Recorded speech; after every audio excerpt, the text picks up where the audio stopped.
This is my infrared thermometer and went to use it and it didn't work. Batteries are dead.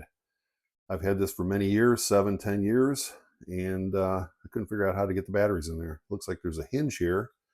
There's a couple of little notches on each side here, and I pushed and pulled on this, couldn't get it open. Anyway, the trick is that you got to open them both, push on them both at the same time. So you get hooked up on here and pry on both of them at the same time, and then it'll pop open.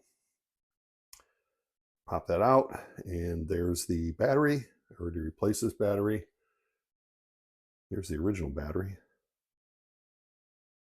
Close her up and back in business.